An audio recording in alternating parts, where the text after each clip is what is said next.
My second segment is the Republicans' new strategy. Well, the ARM, the official Republican movement, has decided on a new strategy. They've had the same old strategy for 20 years. It hasn't worked. You'd wonder what sort of organisation would stick to a strategy for 20 years when it doesn't work. Their strategy, as you probably know, has been to soften the Australian public up with plebiscites, that is, votes which are not binding referendums, so that gradually you got people narrowed down to what you wanted, and then you put the referendum. The first plebiscite would be, are you in favour of Australia becoming a republic? And they add, with an Australian as head of state. That's the fake part of the question, because as everybody who knows anything about this knows, that we already have an Australian as head of state, the Governor-General. And what they've decided is to change that. The fly in the ointment for the Republicans has always been the real Republicans.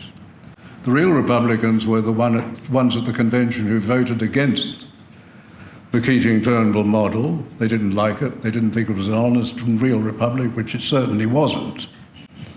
The republic they put up at the convention, which went to the referendum, was the only republic in the world in which the president could be sacked by the prime minister without notice, without grounds, and without any right of appeal. It was designed to turn the president into a puppet of the prime minister. There would be no constitutional role, no reserve powers, just a ceremonial head of state. Well, the real Republicans voted against this, and among them were two very prominent, really good people. Ted Mack, whom you might recall, who was the member for North Sydney in both the federal and state parliaments. Such an honest man that he was against politician superannuation, which, as you know, is very special. He was so honest, he resigned from the New South Wales Parliament just before he was due for superannuation.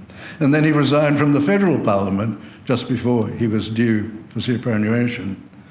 He was one of them, and the other one was Clem Jones. Clem Jones was the Labor Lord Mayor of Brisbane for about 14 years. Very prominent man. Also a very good person. Both of them were at the convention, and they were appointed because they won so many votes. So the Vote No committee, because they voted with us, and ACM got the other 8 seats on the Vote No committee. But they are the fly in the ointment for the Republican movement, because the Republican movement doesn't want a president elected by the people, and the real Republicans want a president elected by the people with some power. So what they've been working on this year is to do away with the plebiscites, because they know they're not getting anywhere with that, and instead try and work out a model which is attractive to the real Republicans. And I became aware of that back in May in the London Daily Express, of all places, where it said that the Queen was under threat and facing a serious challenge to her holding the position of the Australian head of state. Well, I knew immediately this was a fake story, because as everybody knows, the Governor-General is the Australian head of state.